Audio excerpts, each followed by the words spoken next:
Hey, kia ora koutou whānau. Welcome back to another edition of Big Hairy News. How the heck are you? Good to see you all. Very good to be back with you. The young Chewie Meister will hopefully be along at some stage. He has messaged me earlier this evening telling me that he is having internet issues at his house. So hopefully we will get a chance to catch up with Chewie at some stage as we go through the evening, but we're going to start off without him. It's like, I don't know, you sort of start the job before the people turn up, and then they come along and they join in as they get here. So as I always do, because I'm a little bit of a panic merchant, I'm going to check with you guys who are watching right now to make sure our audio is working, because the only time it ever seems not to work, as I play a little bit of music up behind me, is when Chewie's not here and I can't check it beforehand. That's all I'm going to do. I'm just double checking it, and you are going to tell me in the chat that you can hear it, and then you can hear it. I know that I am good to go. Right, how is everyone tonight? Yeah, all good. It's been a bit of an interesting 24 hours, isn't it? Yep, thank you, team. I can see that straight away. Just checking. I know I should probably stop doing it. It looks really unprofessional, but you know, the day I stop doing it is going to be the day that I'm going to play a clip and you're all going to go, I can't hear it. So maybe I'll just continue to look like a goose every single time for that one time that I'm going to look like a bigger goose. Does that make sense? I think that makes sense. I hope it makes sense. Anyway, hope you're all well. Been a fun day actually for me. I've been working pretty hardcore today on a bunch of edits and clips and that sort of thing. Hopefully you're following me on Twitter if you're not, at Pat Brittenden. The other thing I did was I signed up to Threads today. So I'm also at Pat Brittenden on Threads, and I have put out a message on Threads for tonight's show because, you know, I believe I read a headline in Threads. If you're on Threads, come and follow me. I don't even know if it's called followed. Do we follow on Threads? I guess so. At Pat Brittenden. That it's the fastest growing social media network in the world. That apparently on its first day it got 30 million users. And obviously part of the reason for that, I don't know if you haven't done this yet or you don't have Instagram, is you basically go, I'd like Threads, and yes, you can just set it up from all my Instagram information, and then it's there. Just like that, then it's there, and it's functioning, and it's operational. I don't know if we've got the capacity yet on Threads to live stream all those sorts of things. I'm going to investigate that over the next wee while, but I'll use it to put up some clips and to communicate with people, and hopefully some of the other packages I use packages that deliver to multiple sites at the same time, so I don't have to go on Twitter, go on Facebook, go on YouTube, all those things. It just delivers them all. Hopefully, very quickly there'll be a plugin for Threads as well, and we'll be able to do all the same stuff there. And yes, JK, I know about Mastodon. I know at Mastodon, but I have tried it once before, and I couldn't get it set up. I don't know why. Maybe it's me. Maybe it's Mastodon. I don't know, but I appreciate it. They're all out there. There's going to be a point in a time where there's just too many. So at the moment, you know, I'm on Twitter. I'm on Facebook, although I don't really use my Facebook. That I'm really only on Facebook so I can broadcast this sort of thing on Facebook as well. I'm on TikTok on a small thing. I'm on Instagram. I'm on Threads now. Like, you know, at some point we got to go, enough's enough. Where that point will be, I don't know. Isbay says, not a fan of Threads, hard to find interesting conversations and only access through official app. Yeah, I started to have a look at that sort of thing today, actually. Could I look around and figure out how to work it out? But to be honest, I'll tutu with it. I'm still enjoying, might be the wrong word. I'm still pretty happy with what I'm doing on Twitter and using Twitter at the moment. Because what the other thing that's happening is with so many people leaving Twitter, there aren't as many left voices there, because they're all going other places because of Elon. And on one level, it's like, well, that's sort of, we become a bit more of an island. And if you're a bit more of an island, you tend to grow a bit more. So I still use Twitter for what Twitter's used for, sort of as the marketplace for putting ideas out there. Had a bit of fun on Twitter today. If you're following me, you will already have seen this. I haven't set this up to do, so let me quickly go in and see what we said. The most fun I had on Twitter today was putting up a comment. This comment, let me share this with the whānau. Putting up this comment. Just picked up my daughter from a suburb in Dunedin and saw this sign here that you can see it. If you listen to the audio podcast, it says it's a sign that's got a 40 speed limit sign in it, and it says 8:30 till 9 a.m, 2:45 till 3:15 p.m, school days, and then under that in big yellow it's got Kura and school. I said, just picked up daughter from a suburb in Dunedin and saw this sign and have no idea what it means. Where am I? What is the big building with the playground? Why are there always kids here at 3 p.m? Because if we've learned nothing else in the last 24 hours or so, what we've learned is that this sign is ununderstandable. It's not understandable. So I just don't know what that meant, and I don't know where it was. And to be honest, quite a few people have been having quite a bit of fun with that one. N100 says, oh yeah, it's dumb, but just FYI, 2:45 to 3:15 means 14:45 to 15:15. Just add 12 where it says PM, except not when referencing to politicians or private messages, because those are a different kind of PM. Sorted. So in other words, having some fun saying you have to interpret other things on the sign, to which my response was, sorry, I don't understand, as I can only read analog clocks. So unless they put an analog graphic alongside these new fandangled digital ones, I'm refusing to understand it. Much like people who are refusing to understand the word kura. They're just refusing. They're not actually not able to understand it. They're just choosing not to understand it. So yes, been having a little bit of fun on Twitter today. It's been a good time. Also want to say thanks to a brand new patron. At patreon.com/big hairy news. Thank you to Ari Nicholas over here in the Coffee Runner section. Ari signed up over the weekend, and because of being away in Auckland and then being back and busy, I've only just had a chance to update the billboard. So all of our patrons are here. It's very lovely to have you all with us. We do appreciate you. And yes, as you can see scrolling along the bottom of the screen, we are doing a merch drop as well at the moment. I'll talk about that shortly.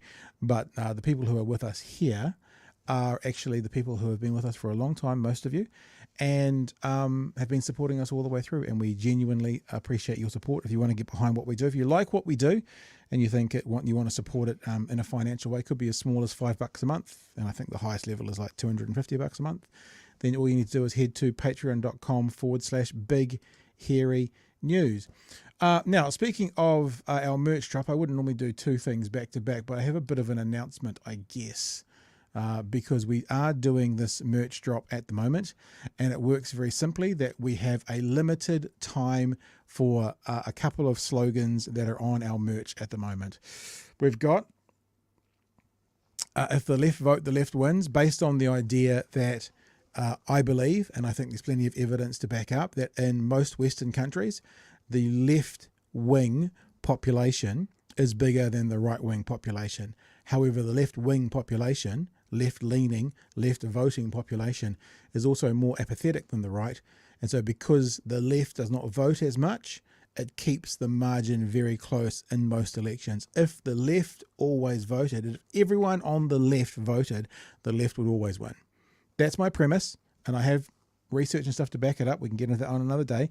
So you can either get if the left votes, the left wins, and there's t-shirts and hoodies right there, you see, in 3 different colors, or the other one is Christopher Luxon, not a businessman, just a board member, again, t-shirts and hoodies. Now, so you can head to bhnshop.nz, as it says down the bottom of the screen right there, bhnshop.nz, and that helps us out significantly because each t-shirt and hoodie we make a good amount of cash off.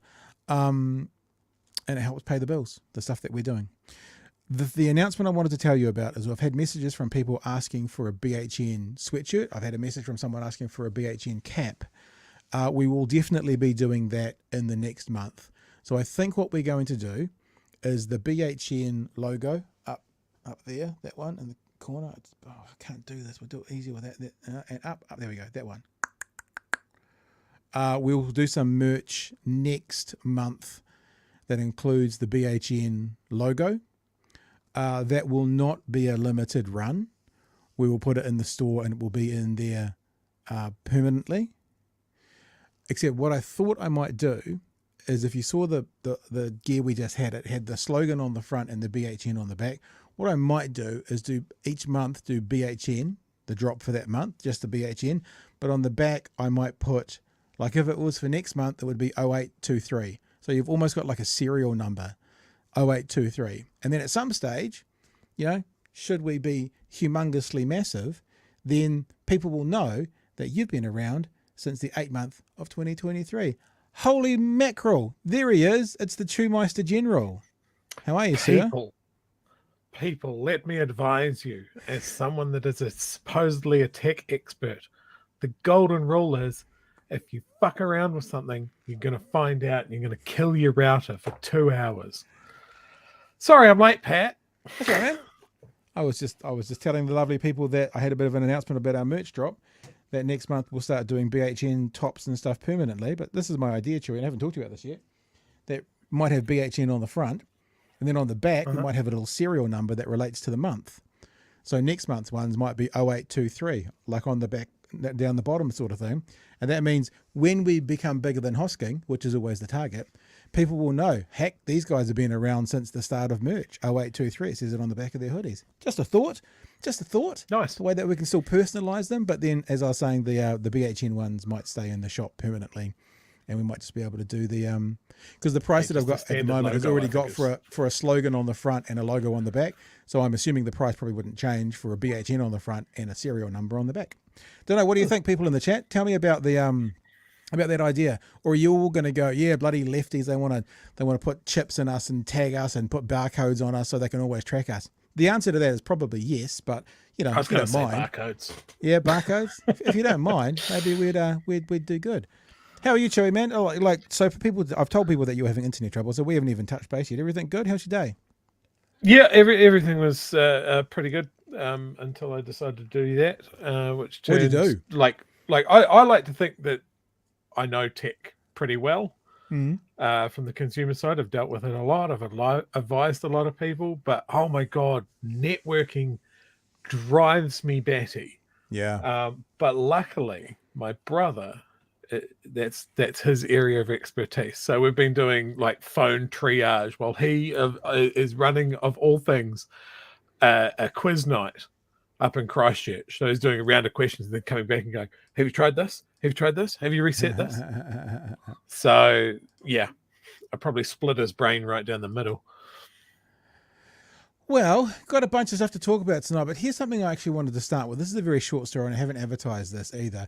We've been talking about what's happening, with Spark and Vodafone and 2 Degrees, and I don't know if Skinny's in there as well, but all these telcos basically supporting the idea of keeping a minority, vulnerable people group safer on the internet, right? Sorry to be blunt with what they've done and not trying to say, oh, they're blooming knocking down free speech. No, they're just in agreement to keep a vulnerable people group safer on the internet. That's it, right? That's it. So what happened, of course, was we had the usual suspects come out in the last couple of days, because what happened with Bud Light, of course, is they lost billions of dollars off their stock prices, right? So we've seen, this is Rebel News. You guys probably know the name Avi Yemeni. This is part of his crew over in Australia. Oh, that fucking wife beater. Yep. Although he's done a bit in the last couple of weeks about how he's innocent and he only pleaded guilty for various reasons. I haven't watched it, but there might be something worth watching. It's good because even if he hadn't done it technically, you can still call him that. And what recourse does he have? Because he pleaded guilty to it. You know what I'm saying? That's why I'm confident in saying it. So I found this on actually, maybe I should find the text or the tweet. I came across my my whatchamacallit, and it said something like, it's working, folks. They've lost 262 million off their value. What a bunch of shit. So I thought, as we always do, and if you're new to us, you will understand this quickly. If you make a statement, we will test it. It's what we like to do. So guess what I did, Chewie? I tested it. Oh, so yes. here's the stock price for Spark. Can I zoom in on that? Will that make it a bit better? That's now all of the stuff, there we go. All of the stuff happened over the weekend. The whole text, tweet messaging, threads, can we have a safer space? So that means I'm going to take the stock price from opening bell Monday morning. That would be fair. Last week doesn't matter because all the stuff happened on Saturday and Sunday. So if you're watching the little date up the top, there we go. There we start on Monday. So Monday, you can see, I'm showing it to you. Look, no hands, mum. $5 a share, right? $5 a share on Monday, 10 a.m., 10th of July. That's after the weekend. Do you know what the price is right now? Have a guess. We'll scroll through to closing today, and the price is $5.01. 5 o'clock, Wednesday, 12th of July. So literally, I mean, you could make the argument if they came in here, yada, yada, yada, it went down to $4.97 from $5. But, or actually, irony is after the weekend and after they made their statement, it went up to $5.04. But where it started on Monday at $5 to where it is right now, technically they're worth more. So they At lost the 3 at the cents. time of writing this, it may have been worth less, but as of right now, 2 days later, technically they're worth more, Chewie. I wonder if they're going to do a report on that at the Yemeni Rebel News. I wonder. I suspect not. These guys just, like, they really don't understand their numbers, do they? Like, and I'm not just talking about share price numbers and all of that sort of stuff, but actually the numbers of their supporters. Yeah. Like, there's not that many. No. There's not that many. There's not enough. even There's not amongst enough their to shift the shareholders. needle. There's not enough to shift the needle in New Zealand. It's different from America, but there's not enough to shift the needle in this country. Do you think that they focus on New Zealand because of that? It just I don't makes know. them furious that they can't make us budge. Yeah. They can't make the impact that they've had in England. Maybe. I mean, Yeah, 'cause- Avi is just an all-season scumbag, so it doesn't matter. Like, if you've got a position that is so shitty and dreadful that you need just the world's worst person to cheerlead it, he's your man. Yeah. Just get him on speed dial. Nazis, anti-trans stuff, just dreadful person. Reboot. Send him And back. I love it most of all about how he got kept out of the country for not being of good character. And then they let him in the country and they tried to sell it like, see, the government was wrong. It's like, hang on, you still have a conviction for beating your wife, an assault against a female. So actually, I'm perfectly comfortable with you being kept out of the country for being of good character or not. And they let you in second time around. Doesn't mean they were wrong last time. It means you still have a conviction for an assault on female, you dirty, filthy scumbag. Even though you're trying to walk that back now, you pleaded guilty, sir. I'd have to double check, but the whole palaver about him being denied entry last time, and he said he was turned away at the gate. I seem to remember reading that he never even went to the airport. There were certainly some reports that it was a bit of a planned stunt from his side. I can't comment too much to that, but either way, let's just repeat that again. Sorry, in case anyone's missed it. He has an assault conviction for beating a female. Assault on female might be the official term. You could look that up if you want to, Chewie. So we're accurate. Let's be accurate and fair to the woman beater. Because, he's also someone that's a great person to stand up for what is a woman, isn't it? Someone who's got an assault against female. He's a great face for the likes of Chantel Baker to be talking to and wanting to speak to. These Standing people up for women, remember? Standing up for women. Speak out for women, just not when they're throwing ashtrays at you or assaulting you. You don't want to do it then, but you want to speak up for women at other stages. It's that funny enemy of my enemy is my friend day. It makes some pretty revolting, pardon the pun, but bedfellows. Is there an official charge there? Yes, he was denied entry because he has a criminal conviction. He was convicted of unlawful assault against his former wife. There you go. So standing up for women, real hero there. Yep. Very good. And just finally, Chewie, we've already done this, sorry, mate, but you're late to the party. I don't know if you saw this or not, but you'll enjoy this. The tweet I stuck out today about being really confused and Oh, yes, I loved it. Seeing that, like, what's this big building with a playground where there are always kids there at 3 p.m. I don't understand what's going on. Can someone help me, please? Lots of people helped, actually. Lots of people. It's good. It's got Arabic on it. Yeah. Did you notice that? Yeah. Is it the numbers? Yeah. Yeah, that's my favorite troll. And Latin. The AM and PM is Latin as well. There's Latin, There's Arabic, there's Māori. Probably the numbers might go back to Greek, might they? Theoretically, I know that numbers are pretty universal, but I have a feeling that the Greeks are kind of given the mantle for inventing quote unquote maths. Anyway, where shall we start? So much to talk about tonight. Much tonight. Why don't we talk? Let's talk about this first of all. Let's talk about the poll that came out down the taxpayers poll. There's two things I want to talk about with it, really. And the first is how it's kind of meh, right? That's the first part. It's kind of meh. The second thing I want to talk about, though, is how about the headline on Stuff? Labor hit with second bad poll result in as many days. Okay? So you think, well, that's not good for Labor. When you start to look at it, Labor fell 1.8, National fell 2.4. But, Labor... Bad poll for Labor. They fell 1.8. National down 2.4. I just thought, it's a interesting dynamic that Stuff decided to do that. So let's have a look at some of the details of it. So National dropped 2.4 to 33.3. Labor fell 1.8 to 31.1. Labor sitting on 31% in Tuesday's Talbot Mills corporate poll. Labor's lowest point on that poll since 2019.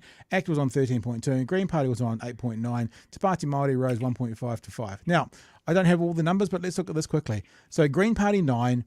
Māori Party 5, so that's 9 and 5 is 14, and Labour on 31. So 14 and 31 is 45. Yeah? So 45 is fair for that kind of block. 33 for National and 13 for ACT. So they're on 46. Ooh.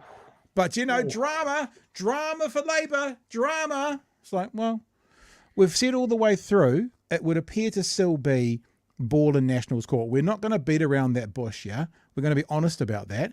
If you were laying odds today, it might only be 52, 48% of winning, but I would still surmise that that National, I wouldn't say is in the driver's seat, but let's just say they're opening the driver's door. Would that be a fair way to say it, Chewie? They're not actually driving the car, wouldn't be that confident yet, but they've got the keys in the driver's door. I was going to say they're definitely jingling their fucking keys.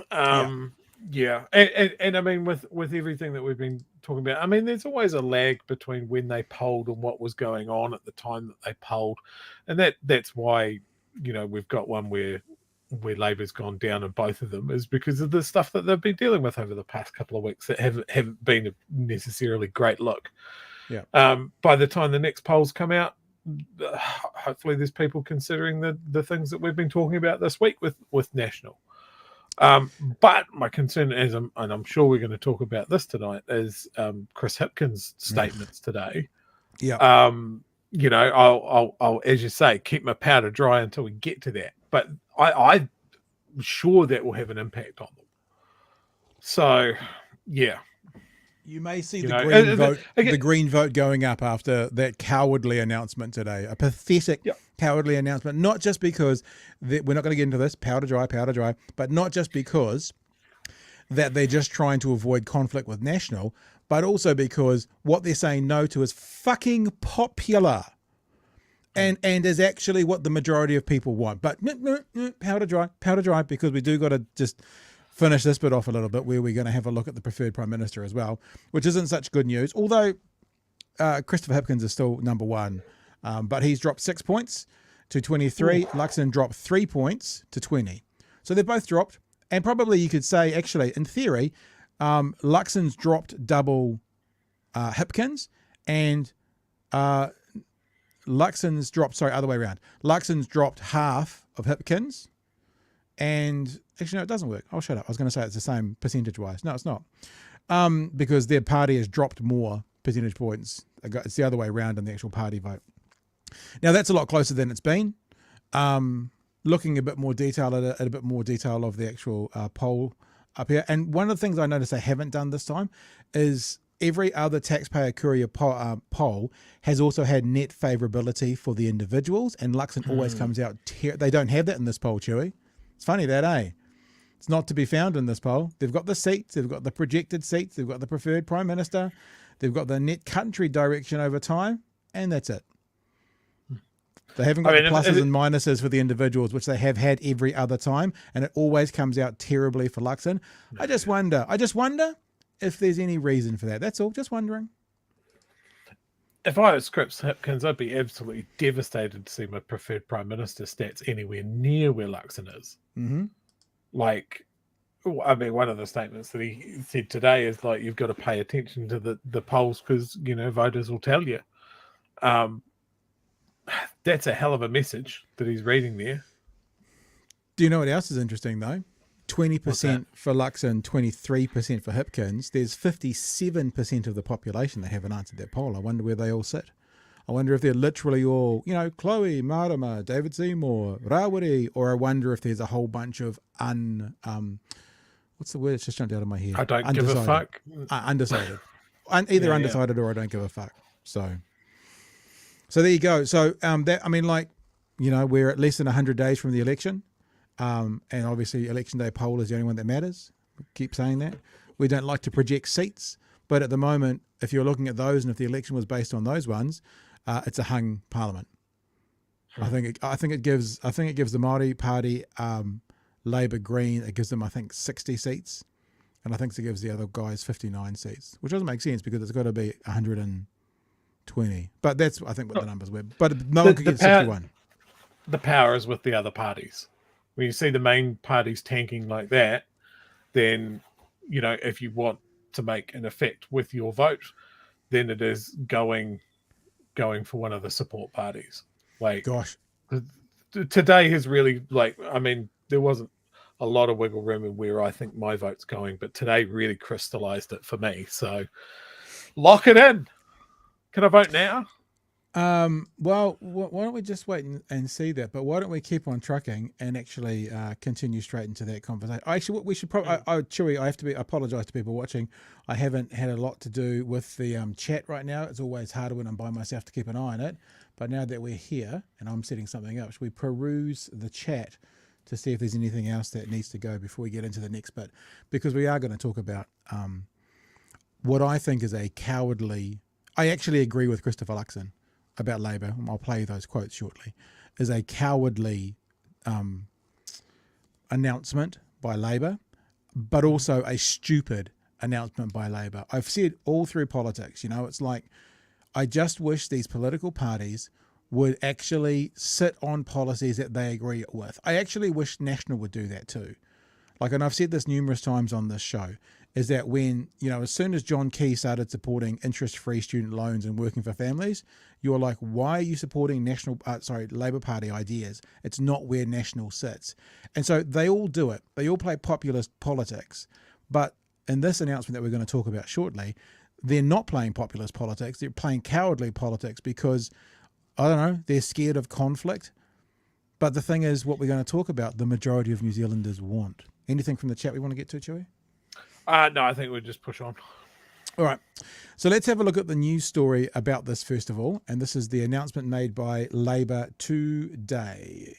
Chris Hipkins has ruled out a capital gains tax or a wealth tax while he's in charge. It comes as Labour's set to release its tax policy in the lead up to the October election. But while the big news came today, the Prime Minister wasn't the one announcing it. Deputy Political Editor Mikey Sherman explains. While the Prime Minister's been busy schmoozing and talking trade overseas, back home his Finance Minister's been reeling in any hope Labour will tax the rich. Obviously you've heard that Chris Hipkins, as the Labour leader, has ruled out a wealth tax and a capital gains tax. Chris Hipkins making a captain's call despite his Finance Minister being keen as mustard.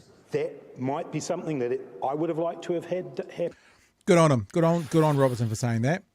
You know, good on him for saying we don't have to all be in agreement here. He goes on to say he's a team player, but I mean, this, I don't know whether this has come from the PR department or whatever, but good on Robertson for saying it's not what he'd want to do. So yeah, but we'll keep going. But it's not happening. I'm a team player. I believe in the Labour Party. I believe in what we stand for. Others, though, losing faith in the Labour leader. He'll be judged in history as someone that led governments that weren't able to face the big challenges that we're facing and just really kick the can down the road. He's actually just being politically expedient and going to say and do anything in order to win an election. Much like every politician and much like you, Mr. Luxon, say and do anything to win an election. Now, I guess the one thing from a political position they've done is they have backed National into a corner, and they now are going to have to. The only thing that Actor National can now do is say they're lying, because I'm not saying it's okay. I've been very clear that I think this is not only a cowardly move but a dumb move. But is it going to take away a talking point? Probably not. The talking point's now going to be you can't trust them. That's what the talking point's going to be, Chewie. Yeah. Documents out today show at this year's budget the government considered a new wealth tax but ultimately decided against it. The 1.5 tax would have targeted net worth over $5 million, affecting around 46,000 people. It could have meant an extra $3.4 billion in tax revenue next year, $3.5 billion the year after, then $3.7 billion, totalling almost $11 billion in just 3 years. What do you think about the $5 million threshold, Chewie? I mean, because this is what I think, yeah? I think about people in places like Auckland, Queenstown, places where the property market is through the roof. For some of them, it might not be that difficult to be asset rich. I don't know if to that level. I don't know. Would you like, my initial reaction is maybe a bit higher, but I'm not sure about that. What do you think? I think that Labor should lean over and just steal the Greens' work. Just outright steal it. They've already done it. They've already costed it. Just support it. But yeah, I mean, I think Labor's in this position, right, where National's promising a tax cut, because of course they are. The Greens have come out of left field and also promised a bigger tax cut and have absolutely done the work on it, because they know that people would go through it with a fine-tooth comb, and it fucking works. And then Labor is vote for us if you think things are going okay. Yeah. We're not offering you anything. Like, just purely from a marketing point of view, they've kind of screwed. I saw one of my friends say that this is Labor. You know that meme of the dog sitting in the burning building going, "This is fine." Yeah. That's Labor. Put Hipkins' face on that dog.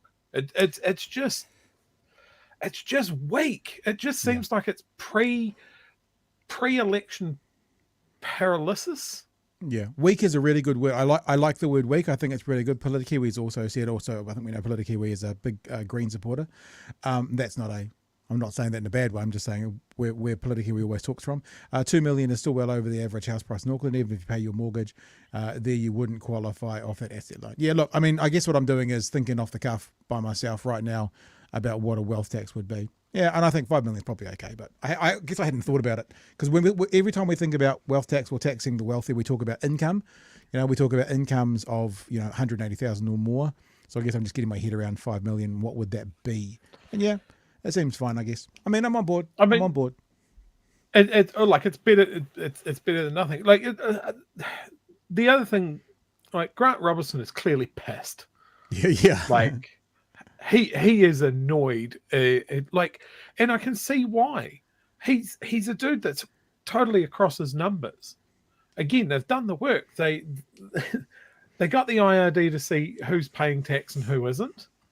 They've done all the working groups and the studies to say, hey, look, there's huge benefits that we can have, making a tax-free portion of income. We need to look at tax brackets and that sort of thing. Maybe a wealth tax would be a weapon against inflation and that sort of thing. They've got all of that, all of those numbers, all of that proof. And all they need to do is put it together and back it. And I get the feeling that Grant Robertson was doing that, like actively putting together a case for it. And then Hipkins comes in and says the most fucked statement. Like, I'm just reading it now. I'm confirming today that under a government I lead, there will be no wealth or capital gains tax after the election. End of story. With Kiwi households struggling, now is simply not the time for a big shake-up of our tax system. Yeah. What? If not now, when? Yeah. Like, it's just such a stupid, people are doing it tough, so we're going to keep it the same. Yeah. I mean, it's actually as stupid as the conversation that we looked at last night with Brooke Van Velden, where ACT wants to change it all back to the way it was before, and Anna Burns-Francis went, but you're not making any improvements. And she was like, yes, but it's not any worse. And why would you go back to something that already wasn't really working, even though you're saying that this thing is working what's the point? And what we're talking about now with the tax takers, it's actually something that's not working well enough. And all of those questions about, how much money we've got to spend, and we talk about, hospitals, schools, nurses, doctors, tax takers, what we need to improve those areas. I mean, I know that I often talk about household budgets, but if you want to upgrade your house, if your kitchen needs to be renovated, you either need to borrow or you need to find cash from somewhere. Tax takers finding cash from somewhere to fix up the broken kitchen that is our health system, our education system, our roads, our potholes, any of that thing. So that means the only other solutions, there's two solutions.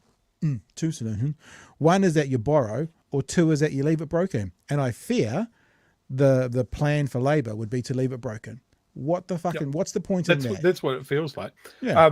Friend of the show, Simon Wilson, says Hipkins ruled out a wealth tax and capital gains tax because Kiwi households are struggling. Maybe he didn't read the economist Katie Barker in the Financial Times reported yesterday. Taxes on family homes and super wealthy can be a powerful weapon to slow inflation. Yep. All right, hey, let's keep going with the story because I actually want to get to what Christopher Luxon said. And like we always say, if they say something we agree with or we support, we'll say, I agree with Christopher Luxon. I agree with what he said about Labor. Now, that doesn't mean that he's not guilty of exactly the same thing, but I do agree with what he said about Labor. And then I want to show you what the facts and figures and polling says about capital gains tax and wealth tax. I wonder if they dropped it because it's unpopular, Chewie. Well, we'll look at that, shall we? Let's look at that together, shall we? I do think that the Labor Party have got this wrong. Yes, I do. So wrong, in fact, Green Party members could refuse a coalition. I think that there is a very real possibility of that, yes. New Zealanders cannot afford Damn, this that's a bit coalition of cool. chaos. The issue of a capital fuck gains off. tax has dogged Labor for years, Jacinda Ardern ruling it out in 2019. But with the growing price tag of super, the clean-up for the cyclone and COVID, economists say it can't be put off forever. Over time, it is inevitable that we are going to have to look more broadly at the whole range of potential sources of income that can be taxed, because there are some very significant fiscal challenges in the decades ahead. But it's the political challenges taxing our MPs right now. And Mikey's with us now live from Parliament. God, don't you hate fucking puns? It's the political challenges taxing. You can just imagine it was like in the sound of taxing the Wiggles, our MPs right now. Sorry, Mikey, don't mean to take the piss, but I hate puns. Big call from Chris Hipkins today, Mikey. What's your analysis of it 3 months out from the election? Well, look, there's no denying that Labor has delivered a slap in the face to its base today. It has ditched its bread and butter voters for those in the middle, those crucial centre voters who will be so important to the Labor Party at this election, with the race being so tight. And while some may argue that Chris Hipkins is being a coward, Chippy is a chicken, the reality is he simply had no other choice. He could not risk picking... That's such horse shit. I mean, I don't want to be critical of Mikey, but that is terrible analysis. He had no other option. It's what Mikey just said. The reality is he had no other option. Listen to it again. He simply had no other choice. No other choice. That is such terrible analysis. We'll show you why that's terrible analysis when we show you what the public want when it comes to capital gains tax and wealth tax. Not risk picking another fight with farmers, and we know that it has always been so complex to carve out the family home from the farming business. Now, and the other thing is, I think it's fairly clear that when I say farmers don't vote for Labor, what that means is the majority of farmers don't vote for Labor. So it's the opposite of, what do you call it? Preaching to the choir, whatever the opposite of that is. Preaching to the unconverted that you're never going to get through to. Why would you give a fuck about trying to bring farmers on board or keep them happy if they're not going to vote for you anyway? There's no real point. And I do want to spin this conversation a little bit at the end, Chewie, to what we talked about last night briefly about, you know, what do you fight for and risk losing an election on? So that's going to how we wrap up this part of the conversation. Let's just get to the end of Mikey. Chris Hipkins has also made this announcement early in the piece before hitting the campaign trail, and again trying to avoid any political oxygen being taken up on the issue of tax when it comes down to the campaign crunch. As for the threats from the Green Party that it may possibly well sit in the benches if it doesn't get its way on this issue, you can bet the Labor Party will be willing to call its bluff. There you go. So there's the One News report. Chewie, I will show you exactly what Christopher Luxon said. It's only a 20-second clip. Oh, it's 40-second clip, sorry. But I agree with what his analysis is when it decides to play. Obviously, the big news is we've seen a pretty desperate political move from Labor, which again suggests that you can't trust them on anything. Okay, I agree with the desperate move. I don't agree with the you can't trust them on anything. But I believe it is a pretty desperate move, and it's a confusing move. Loan tax. What we've seen is a government that has been working away, beavering away, dreaming up new capital gains tax, wealth taxes over the last few months. And then today we have Chris Hipkins coming out and rule. Yep. hang on. Is he double criticising there? Maybe. Bloody Labour spending their time thinking up new taxes and that, and then they don't even do them. Yep. Ruling it out. It's pretty desperate politics. Clearly, Agree with that. he's let this Desperate carry politics. on. They've continued to look into it. I've asked him many times in Parliament, will he rule it out? And he said no.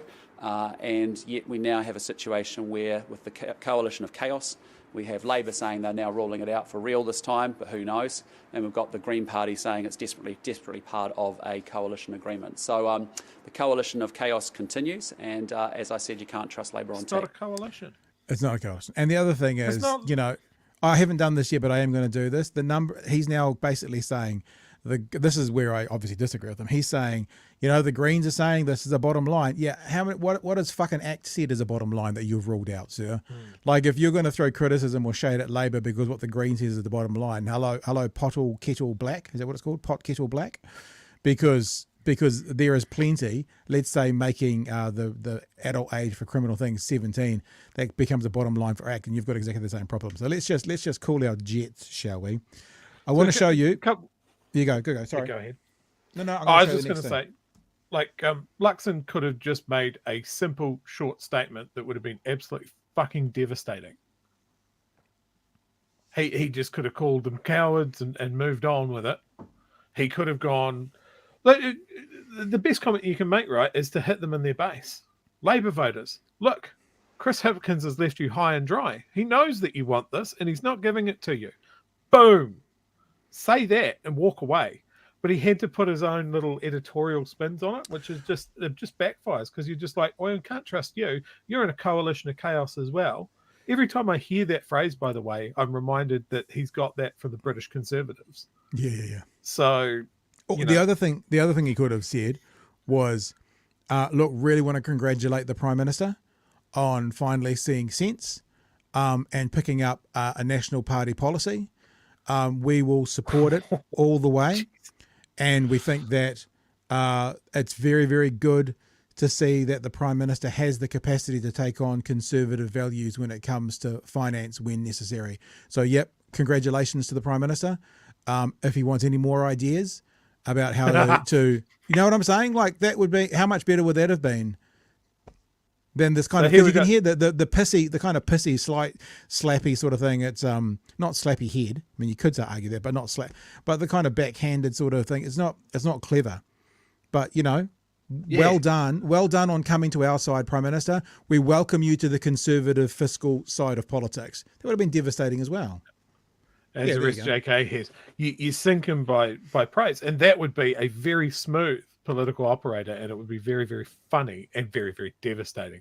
But Luxon isn't that smooth political operator, so we get that ham-fisted statement, which is kind of just as damaging towards himself as it is towards Hipkins. Bizarre.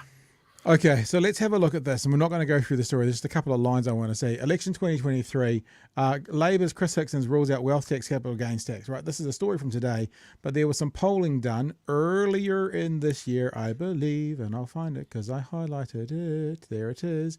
A News Hub Reid Research poll in May revealed that 53.1% of New Zealanders supported the government introducing a wealth tax.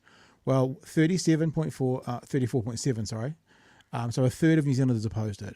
So the polling says, Chippy, you don't need to fucking back down on this. The polling actually says if you go hard nuts on this, it will probably be something that will get you support.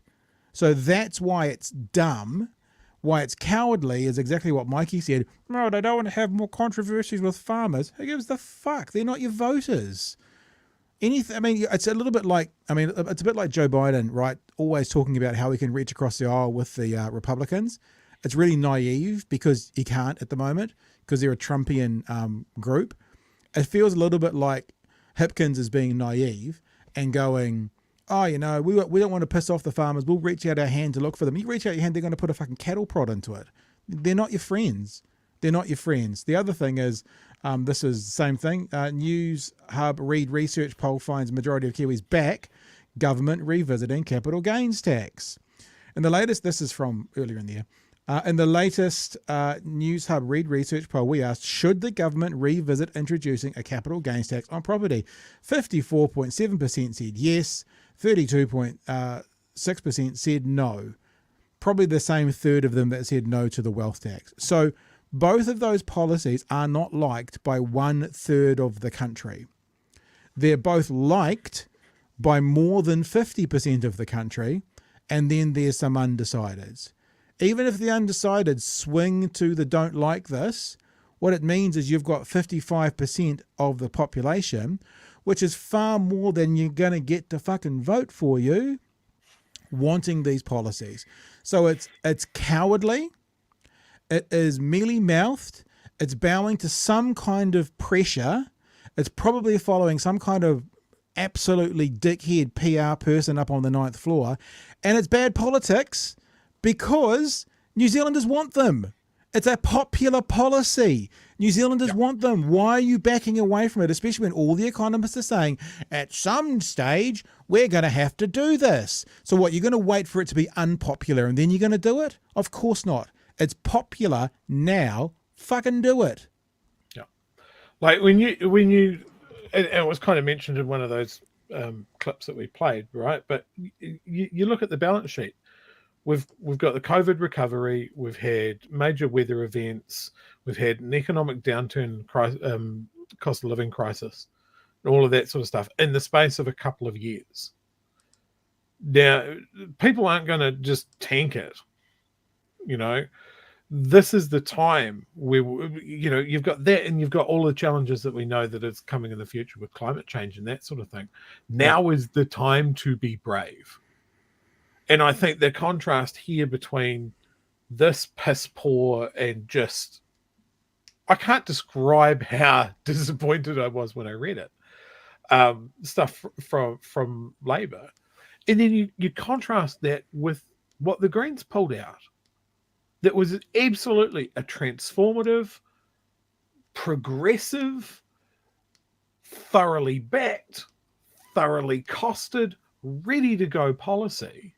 That was just like, that's the most sort of, oh, holy shit, wow, political moment that I've had in ages. That's a good piece of work. It's completely different from what anybody else is offering. And then Labour could have gone, hey, look, you know, we've reined in the Greens a little bit here. You know, there's a few things in there that's crazy, but the most of it is really good, and we wholeheartedly have adopted it. We've stolen their homework, and Green Party is happy about it. Instead, they've got their major coalition partner going, well, I don't know if we're going to bother this time round. Fuck them. Two things to wrap up this part of the conversation with. The first is, we had a conversation 1 year ago about various right-wing commentators saying, well, because Christopher Luxon said it, you can't question it. I'll remind you of that conversation briefly, right? I'll remind you of that conversation. This is from a year ago. Dynamics in terms of people's attitudes toward these things will not, in fact, change. Hang on, I got the wrong spot there, I think. 7:25 I'm supposed to be at. Sorry, I didn't get it queued up. Here we go. Here we go again. Are you aware of the clear and unambiguous comments made by Christopher Luxon regarding the status quo on abortion law settings in New Zealand? Clear and unambiguous statements, right? So Christopher Luxon has made clear and unambiguous comments on abortion, right? Forget it's on abortion, but he's made clear and unambiguous comments. Got that? Yes, my article talks about how emphatic he's been in making those statements. Yet you still say he has a dilemma. Why? Because there's an obvious dilemma for a pro-choice person having to support abortion laws in New Zealand. Mm-hmm. And for someone that is supposedly politically neutral, that definitely sounds like some editorializing in his questions there. Well, the other thing is, the dilemma is, one of his dilemmas is, because he has denounced this. So this is the thing, right? This is why now Sean Plunkett's being disingenuous, right? Because if Jacinda Ardern said something before the next election, So let's just say Chippy instead of Jacinda Ardern said something before the next election, he would not be saying, well, she's unequivocally said it, so we have to believe her. He'd be going, I don't believe her. I don't believe she's going to stick by that, because that wouldn't suit his political narrative. So if you're not going to allow it for, it's the hypocrisy of what will happen, right? So what he's basically saying is, Mr. Luxon has said it, so you must trust him. If you don't trust him, then you're just doing a hit piece on him. I guarantee you there'll be times between now and the next election where he won't trust, he won't believe something that the left has said will or won't happen after the election. I guarantee it. In fact, I'm willing to put a slightly high wager on it. So let's see if in the next 24 to 48 hours I'm proven correct. I'm not even talking about, I don't know who those two guys were doing that commentary. One of them looked a bit like me, but much fatter. Very good. But I will, let's see if people, and I use Sean Plunkett there because that was a clip we had, but like Sean Plunkett, right-wing commentators do to Chippy what they expected the left to do to Christopher Luxon on abortion, which is he said it, so you shouldn't be questioning his honour. So Chippy has said it, so let's see if they question his honour and his integrity. Right. That's kind of a let's just wait and see. The second thing, Chewie, about this, as I said last night, watching this TYT stuff going on in America, thinking about where do we want to stand in history? If it was 1965, 1966, 1967, 1968, would we, looking back from today, want to be standing on the side of civil rights in America, even though it was unpopular and could well have lost us the election? I think all of us would say we would much prefer to have done that back then. So I've had, I don't know if it's a mind shift change, but it's a bit of a challenge to my own ideologies, because I'm like, well, you can't do anything if you're not in government. But that still flips over to actually you still got to do the right thing. The right thing in this instance is capital gains tax and a wealth tax. The problem that the left are now facing, that Chippy is now facing, is for some reason he doesn't know that it's popular. That's what I don't get.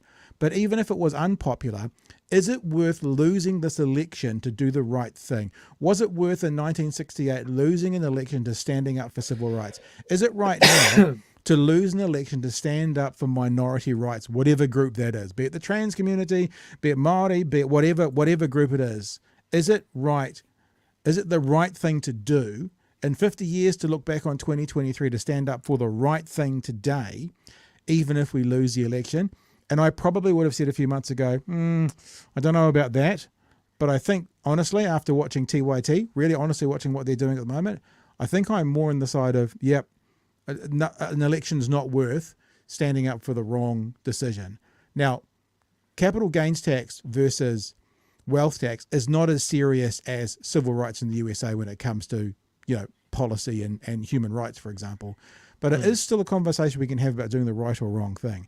And I don't know if I'm quite in a position right now where I can say I've ruled out Labor, but I tell you what, it's put a pretty big ding in my plans for voting for this year. I've said very recently that I don't know who I'm going to vote for yet, but let's put Labor at the bottom of that list at the moment, without question, Chewie. Yeah, I fired off an email to his office the other day. Earlier today, just saying how disappointed I am. I don't know if he'll read them. I don't know if someone will go, hey, Chris, there are 140,000 really shitty emails calling you a coward and making the hashtag chicken chippy trend. Maybe we should have a look at it. I mean, he's put himself in a position now that if he takes that feedback and winds it back, then there's going to be criticism of that as well. It's a dumb political move. Yeah. Oh, it's just dumb. Like, this is what I can't get. I just showed you the poll numbers. These are popular policies. You are not ever going to be able to reach the hand across the aisle to the ACT Party voters or the right side, as in the right-wing side, of National. So why are you trying to placate them? What you want is to get the left to fucking vote.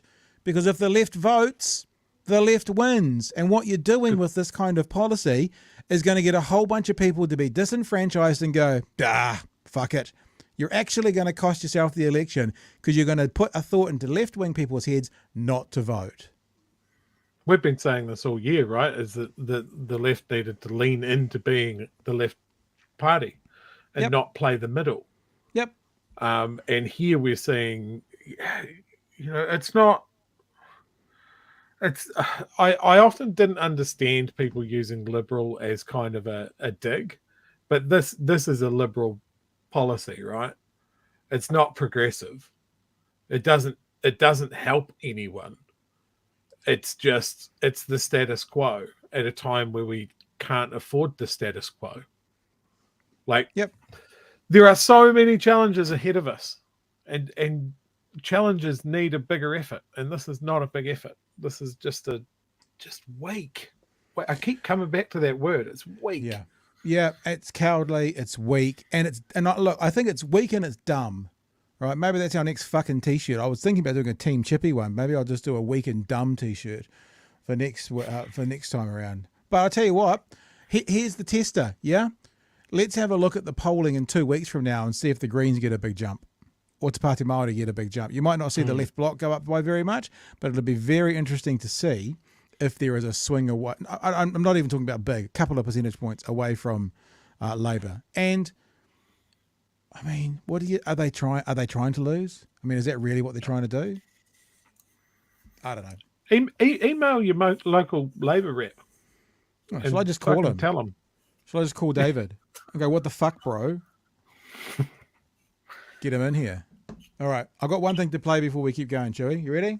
Mm-hmm. Yep. Thank you very much for your kind. Oi! Thank you very much. Thank you very, very much. Thank you very much for your kind donation. Thank you very, very, very much. For people who don't know what the fuck that's all about, we're doing this merch drop at the moment, and if someone buys something during a live show, they get that played for them, and that goes to Henry Scott, who just bought "If a Left Vote, the Left Wins" t-shirt. If you don't know, there you go. There you go. Thank you, Henry. And so to encourage other people to do exactly the same, let's just play you a very quick message and then we'll be back to talk about Christopher Luxon defending his Nelson meetings. Today's episode is brought to you by bhnshop.nz. Yep, that's right. Big Hairy News has merch that enables you to both support what we do and allows you to voice your political opinions via the international medium of clothing. Head to bhnshop.nz for this month's drop of either "If the Left Vote, the Left Wins" or Christopher Luxon, not a businessman, just a board member, with free delivery in New Zealand. This month's drop ends July 20th, so be quick and head to bhnshop.nz to make your order and support what we're doing to fight mis and disinformation this election cycle. That's bhnshop.nz. Goodness gracious me. Here we go. Thumbs up. Good sponsor. All right. Let's get to some of the chats before we go on to the last thing, so we don't kind of just roll all the chats into one hit. Is there anything going on from that conversation we just had? Well, should we chuck a few up there? Yeah. I think you starred this one. I definitely started Agreed that one. with Because we all know that Chewie is the fan favorite here. So anytime someone agrees with me, I always want people to highlight it for the 30 times they go, "Preach it, Chewie." What do we got? Maybe Chippy knows it will be a coalition must-have by the Greens, but again, that doesn't make much sense either. He'll look like an idiot. Because then that puts you in the position of going, "Oh, well, the Greens have twisted my arm behind my back." You'll look weak. It makes you look weak. Yeah. So I don't see how that would be a bonus. Henry here says Labor hasn't managed to deliver the change we really need, and they really do need a backbone to push them in the right direction while they're still a large party. There's obviously referencing the Greens there again. Arrest JK says struggling Kiwis don't have $5 million in assets. Oh, and Pat's just disappeared into the nether realm. Oh, there we go. Sunset says drop GST, tax-free income threshold, raise income thresholds like the Green proposal, drop Nat's tax on employer KiwiSaver contributions and capital gains tax to pay for it. Just do it, Labour. Emma here says Robertson said that he didn't agree with the announcement that said he was being a team player. And yeah, it looked angry. Emma also says here, Labour looks like it's going in the same direction as Keir Starmer's Labour Party over in the UK. And actually, I think that's a really apt comment, right? They haven't been able to engage their base at all. And knowing a few people in the UK, it's like, yeah, we hate the Conservatives, but we also know that Labour's not going to get it done, and so I don't vote. You know, they're shackled to first past the post. If you're a left voter and you don't like Labour, you have no other options over there. Yeah. I'm glad we're not in that position here. Politikiwi, for God's sake, with a wealth tax, Greens gave us a bigger tax cut for the majority of people than National. I mean, I don't know. Everyone needs to be screaming that from the rooftops. Every political argument that I'm voting National because you're getting a tax cut. Well, if that's why you're voting National, vote Green. You'll get a bigger one. Yeah. Job done. You don't make over $170,000 a year, you're going to get a tax cut. That's mammoth. Let's call the election. It's interesting to think about what. Let's say that Te Pāti Māori and the Greens and Labour can make a government. It'll be fascinating to see what the bottom lines end up being.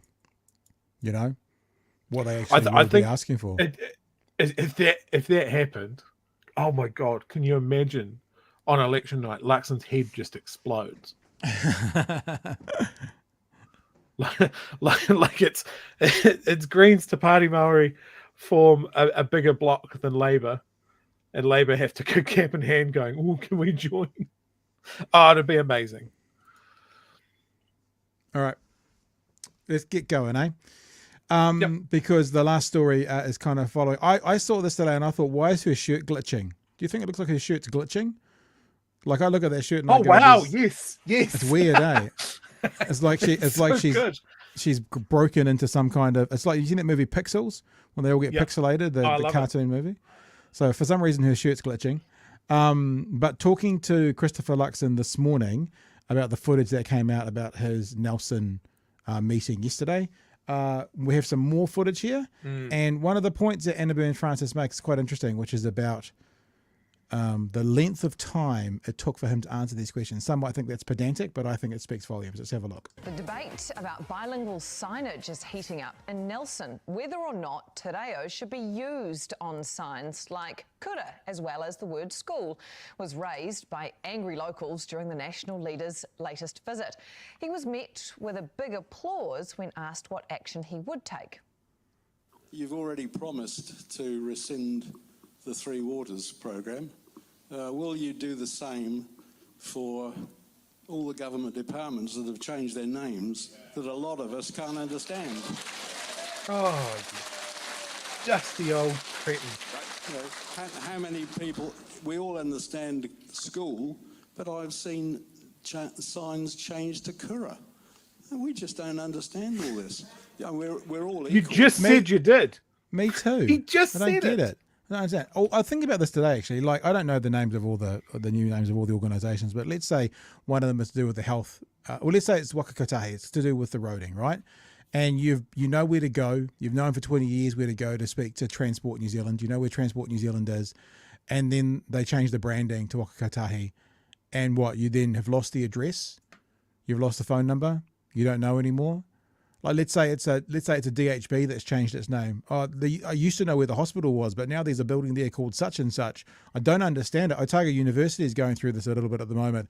It's like, you know, there used to be a university with a clock tower, but it's got a different name now, so I'm not entirely sure where I'm supposed to go for my lectures. It's just redonkulous to the extreme. Locally, we have that here. The new pool out in Mosgiel has the Māori name, and people are like going, well, I don't understand what it means. And it's like, cool, well, it's probably not going to change anything for you, right? You're still going to call it like the Mosgiel pool. You know that it's a pool. You know, he's just said, oh, the signs used to say school, and now they say kura, and I don't know what that means. And it's like, well, use your context clues, mate. Is it in the same place? Yeah. Is it outside of school? Is there full of kids there? They're Work it playing in the out. playground? What are those kids doing? They used to go to school there, but now they're at whatever kura is. I don't get it. What's going on? At what age do you stop learning? That's my question for everybody in that room. What age do you stop learning? If you're Caucasian and you live in Nelson, it's about 24. I think that would be the Just the so time. depressing. Nelson, uppercut yourself. Come All right, on. here we go. Keep going. And I got the question. Yep. Thank you, mate. This is interesting as well. How quickly he cut the question off. Like he's like, okay, stop. Enough words, please. This is being recorded. And all this. Yeah, we're all equal. And I got the question. Yep. Thank you, mate. Yeah, well, mate, the first thing you got to do, buddy, is you got to vote October the 14th to get me in there to government. So, So let's just make this clear again. We hate mighty words. Then from down the back, someone crying out, obviously with some racial undertones, do something about this. And his response is not, which it should be, look, I fully support, Te Reo Māori being used. It's part of our brand. It's the only unique thing about this country. Yada, yada, yada, yada, yada. His response is, if you, potential racists down the back of the thing, want to change these things, then the first thing you got to do is make sure I'm voted in. Now, he didn't overtly say I would change them, but the guy's saying, down the back of the class, the guy is saying, we want some action, we want this stuff sorted out. And his response was, the first thing you got to do is vote me in. Now, that is a pretty clear signal to, and not a big jump to go, if you want these things changed, then you must vote me in. Because he said we want change from down the back, and his response was, well, vote me in. Like, that's literally what happened. I'm going to play it again, right? I'll play it again to make sure I'm not misleading anyone. And school, but I've seen signs change to kura. And we just don't understand all this. Yeah, we're all equal. And I got the question. Yep. Thank you, mate. We want some action. Yeah, well, mate, the first thing you got to do, buddy, is you got to vote October the 14th to get me in there to government. So, We want some action, so vote me in. Not, we want some action. Yeah, but look, I respect your vote. I respect where your vote's going. But this is not the kind of action that the National Party is going to get involved with. We're not going to get caught up. It's not that. It's like, we want some action for our racist views. Well, you better vote me in. What message does that send to these people? Like, what message does that send? That is an active courting of people with these opinions. Yeah, go, Chewie. I noticed that Luxon was trying to mischaracterize what was said at him and what he was answering as well. We'll get into that, yeah. Yeah. Because that's what this interview goes into. But I also noticed, and I'll play it for you one more time, as soon as the question from the side there was, we're all equal, that's when Luxon cut it off. Because, some undertones of, these people who think they're better than us, they've got special privileges. That's the edge of we're all equal. And that's when he cuts it off. A lot of us can't understand.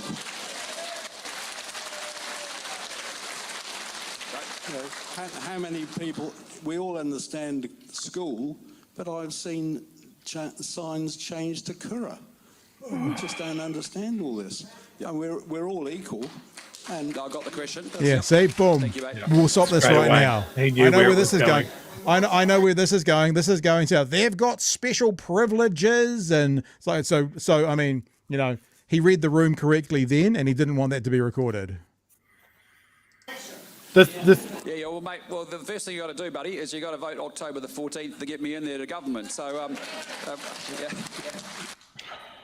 Okay, you're going to say something there, Chewie, before we go on? Oh, this just really glitching top again. Glitch. It really just confirms my preconception that Nelson is the South Island's Tauranga. It works.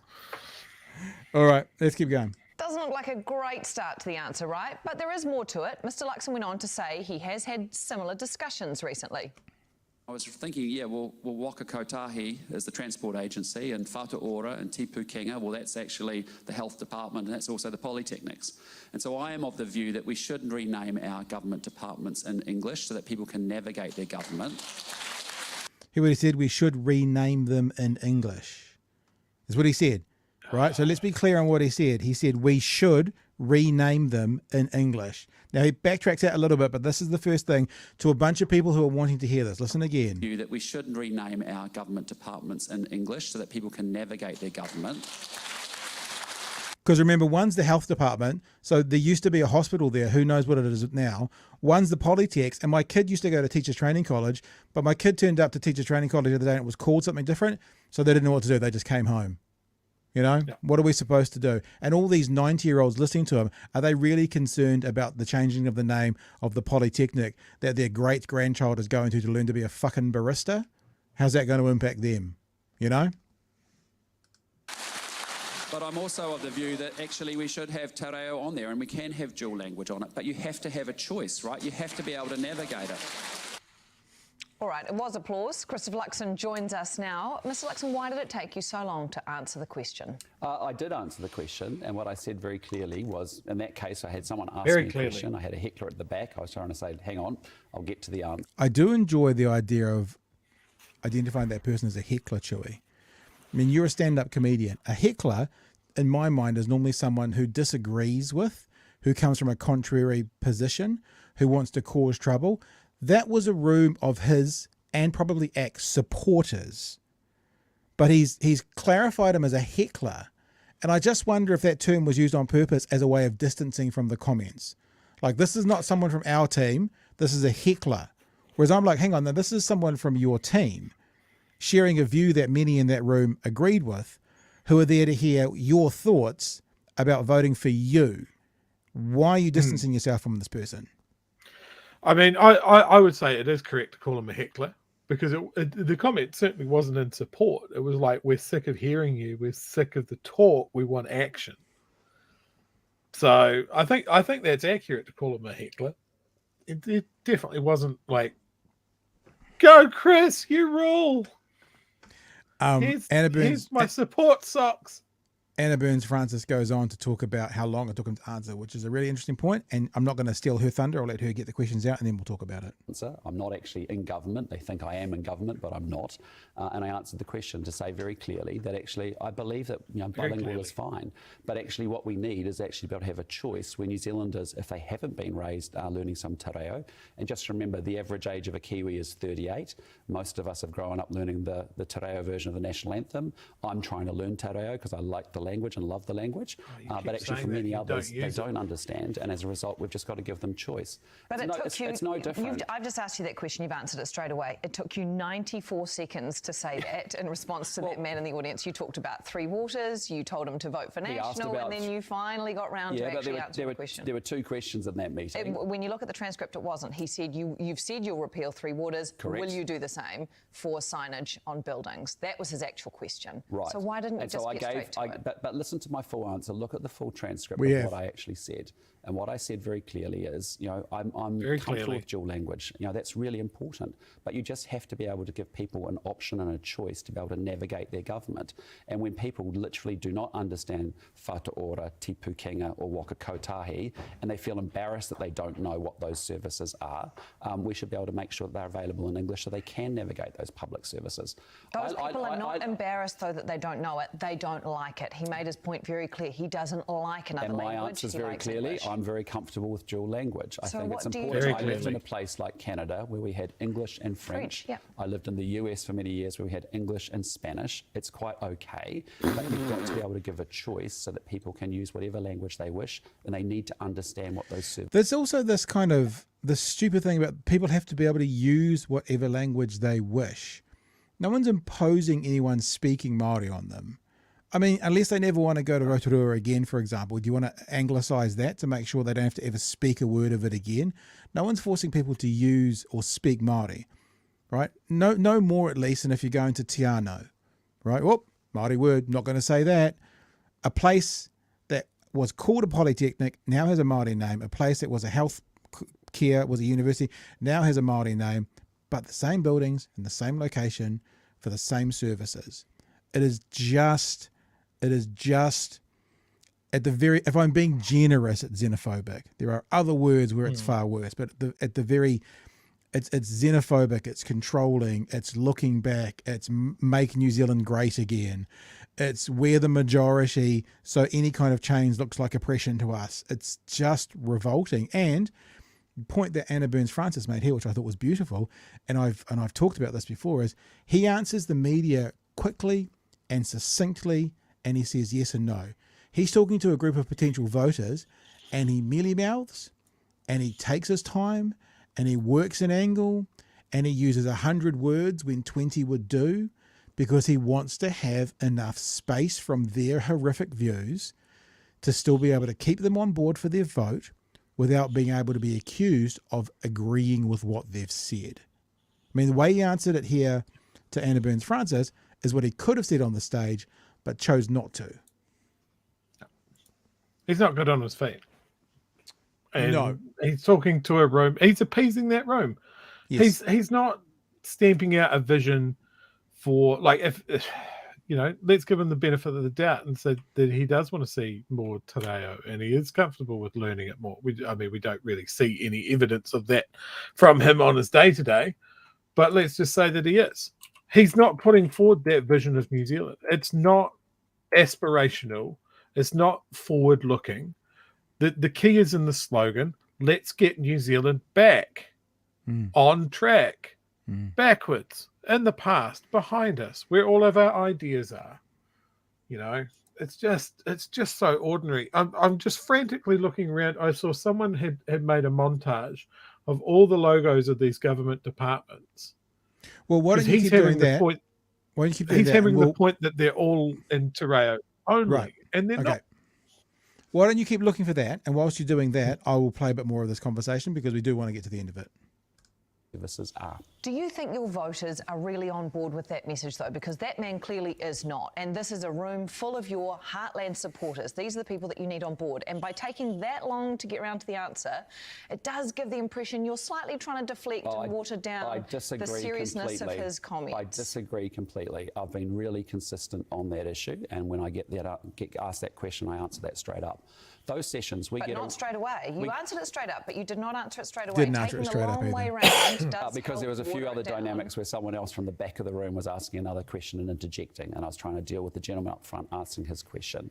But I think I gave a straight answer. They may not have liked my answer, but the point is I'm giving them a straight answer, and that's the whole point of the... They may not have liked my answer while they hooped and hollered and clapped when you said I'm going to change their names to English. Yeah, they might have hated that answer. Might have hated it. Is that anyone can ask any question they wish, and I'll tell them what I think, and it's really important. And so we have good discussions around the economy, around infrastructure, around health, around education, and yes, we get a question like that, and I answer it as straight as I can. Well, that's what I believe, and that's what I think is important. You've just mentioned that they might not like your answer. Are you worried that those are the sorts of people who might not like your answer and are not going to vote for you? These are supposed to be your loyal blue supporters. That is the great thing about a democracy, right, is that people come, they get to hear me and my answers. They may well decide not to vote for the National Party as a consequence of my answers, and that's perfectly reasonable. They're free to vote for whoever they wish to. But what I'm there is opening myself up to a town hall, to a public meeting where anybody can come along and ask any questions that they wish. And I give a straight answer to those. What if those voters still vote for you, but then they start putting on the pressure after the election that they have this level of expectation that you will fold, that you will start scrapping te reo on public buildings? It's a silly question because voters are never going to do that to a political party. But anyway, I'm telling them what my view is. I've lived in North America for 8 years, where, as I said to you, we had English and Spanish in the US, we have English and French in Canada, and it's quite a possible way of doing it. And that's where the conversation we should be having about how do we make sure that if you haven't had an opportunity, and particularly for older people in New Zealand, they actually feel that they don't know what these government departments are. They should be available in English, and they should be clearly so they actually know what those services are. That's not unreasonable. Other countries manage it, and we should be able to do the same. Are there any cases of buildings or naming conventions where you would accept only a te reo version and not an English version? No, I think we should have both. No. I think it's only fair when we have a country of 5 million people. Right, get that? No. Right, no. Like, he's talking about not faffing around. No. When asked the question the other way, is it okay to have an English-only building? Remember, Māori only? No. Ask the opposite question, wait for that answer. Just it might seem subtle, but wait. English is the predominant language. Yes, we want to see more New Zealanders embrace te reo, and it's been fantastic to see that. But you've got to be able to have both. Does that mean that even if there's an English-only version, that you would be committed to then giving it a te reo name? Up for that conversation, up for that. But you've just said no to te reo only, and you're up for a conversation about English only. No, my point is that we need to be able to have dual language, and so that if you... Then why isn't it yes to Māori? Because if it's just in English, dual language would be having Māori on it as well. But it's no not just in Māori. And if it was only in English, well, you know, I'm open for that. It shows there's the PR spin and there's the talking to the base. Have a knowledge of te reo, that's fantastic, and you'll be able to use te reo, brilliant. If you actually don't have a knowledge of te reo, which I think is the vast majority of New Zealanders, it needs to also be in English so that you can navigate your government and you can understand what's going on. Okay. So if you need to have a knowledge of te reo to be able to understand te reo names, I have to assume, as silly as this sounds, that every Māori place name in New Zealand, National Party must be going to therefore anglicise it and start to publicise it. So Te Anau, because if you've got a knowledge of te reo and you understand it, that's good. But if you don't, how are you going to know where Te Anau is? You know, Rotorua, I had this Taupo, I had this what about very those? same argument. I had the same argument with someone online the other day where he was going on about that there needs to be English. And I was like, yeah, but most of these things are place names. And I looked at his account, and he's from Temuka, just north of Timaru. And I was like, what's the English name for Temuka? Oh, nothing. He disappeared off the internet. Yeah. You know, it's just, and it's always this mealy mouth shit, right? So he mentioned that the majority in New Zealand, you know, what is the average age is 38 or something. I'm Something over like that. Minimal te reo through my schooling, can count to 10, might know some of the colours, that sort of thing. The rest you pick up. I've picked up more te reo in the last 5 or 6 years. You know, when I went through my broadcasting training to pass my te reo module, I had to use 5 Māori words in a voice break, so I just named my top 5 trees. You know, it was ridiculous, and now there's been more effort put in. He mentioned the national anthem.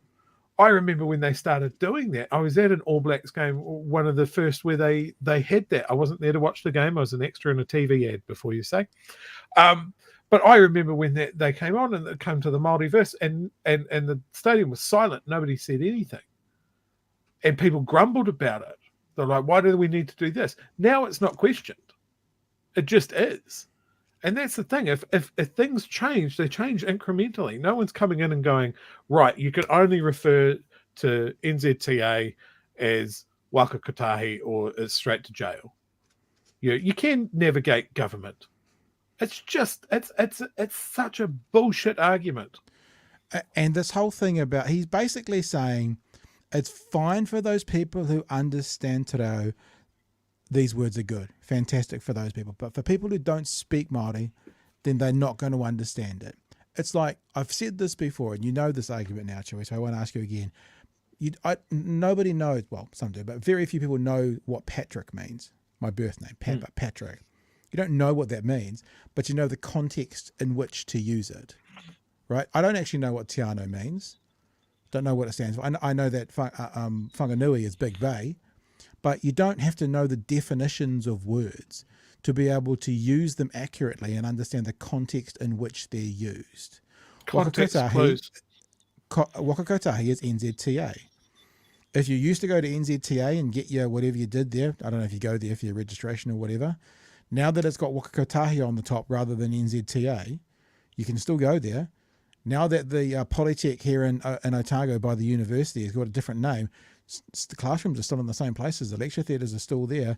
You know, it's not like the 17-year-olds who are going there next year, 18, and then there's a name change, don't know what to go when they're 19. Oh my gosh, we're all confused about this right now. There's just this horseshit, bullshit, donkey shit argument that if they understand Māori, the Māori language, then it's okay for them. I don't understand French. I don't know what the word croissant means in French, but I know what a croissant is. You know, I don't know what the definition of it is. Curly bread, there you go. It's just such a stupid argument that people are buying and using, which is ridiculous. I didn't know the word, what mahi meant, until I was 25. Right. I learned the phrase mā te wā, getting off an Air New Zealand flight. Oh, nice. I didn't know what... Probably while he was CEO, maybe. Maybe while he was CEO. Yeah, like, honestly. Maybe. Yeah. You know, and... you know, I didn't know what motu meant until the daily COVID briefings. You never stop learning unless you want to. And at that point, you're just being stupid. Yeah, or you're ready to die. I mean, honestly, Yeah. or you're getting ready to go toes up. Can I put this up, Pat? Yeah, please go. Just because I love that comparison. Co-governance is a threat to representative democracy. That famous cartoon that's been doing the rounds for a few months now of just a bald head talking to a room full of bald heads, and then literally the same angle on that Nelson meeting. Yeah, wow. It's just, ugh. Yeah. All right, team. It's been a good show tonight. I appreciate you being with us. Remember, you've got a chance to support what we're doing. I'm just looking at my email in case any more have popped up, by heading to bhnshop.nz. I know that we're pushing this, but, to be honest with you, we're planning on doing quite a lot of extra work between now and the election. I imagine we'll be doing live streams when it comes to the debates. And I imagine we may well be here. I assume we probably will, Chewie. Maybe not just you and I either. Live on election night, being here with you to try and figure all this horse shit out. And so this helps us do things. This helps us pay some bills. This helps us pay for the software we use. It helps us to keep things going. I've got a meeting with someone up in Central Otago next week. In theory, that all comes out of my back pocket to get in the world's most guzzling tank of gas, yada, yada, yada, and get up there. And if you want to put your hand in your pocket and help a little bit, we appreciate it, and we're good with it. And you can also proudly wear your BHN merch around. Christopher Luxon, not a businessman, just a board member. And if the left vote, the left wins. And I tell you something, this T-shirt here, if the left vote, the left wins, it's probably more important than ever to have this going around the country at the moment, because with the announcement today by the leader of the left, holy shit, there will be a percentage of people on the left, that announcement might be enough to cause them not to vote. Like, honestly, that announcement. So we need to get this message out there as much as possible, should you be someone that wants to see the left win. Mm-hmm. Now, you may be disappointed in the left right now. You might feel a little bit put out by the left right now. You might be thinking, what's the point? They're just they're the corporate left, they're the centrist left. But I'll still say, even though we've had this conversation around voting for the right thing over and above getting in and running a government, if you want a left government, then the left has to vote, right? If you don't, or if you'd rather stand by your position, and I get it because I'm in that journey myself at the moment, more power to you. But if you want a left government to be in control after October, the only way to do that is to get the left to vote. One of the ways you might be able to help that is to actually jump on board with bhnshop.nz and wear this proudly on your chest around for the rest of for the next 100 days, and maybe you might help getting a few more lefties in there to vote. Maybe. Good show. Frustrating news re Labour tax policy, but good to chew. No pun intended. Hey. Head over. See what you did there. Anything else you want to get to? You're going to put a few up there now before we knock off for the night? Yep. Emma says, very interesting perspectives. People, my nan grew up on the East Coast and spoke fluent Te Reo, and she was Pākehā. Had no problem with the changing back to Indigenous place names. I often think back to what we lost. Like the early settlers here, and the early European settlers here in New Zealand, they were fluent in Te Reo because they had to. Yeah. And then when that flood of colonization came, that's when everything shifted. When Europeans from England overwhelmed Māori here, that's when they didn't stick to the treaty. That's when English became dominant. That's when we just pushed all of that to the side because it was Little Britain and we didn't have to do it anymore. And I'd like to think that we're past that because it sounds dreadfully boring. I think you summarised something beautifully last night when we're talking about what problem are they trying to solve. I mean, if we ask that about Chippy right now, what fucking problem is he trying to solve? I don't know. He's looking for an answer to a question that doesn't need to be asked. Ruling out capital gains tax and wealth tax, there's not a problem there for him to solve. Whereas the opposition, the problem they're trying to solve, as you said last night, Chewie, is they're trying to get elected. So everything they're doing is about getting elected.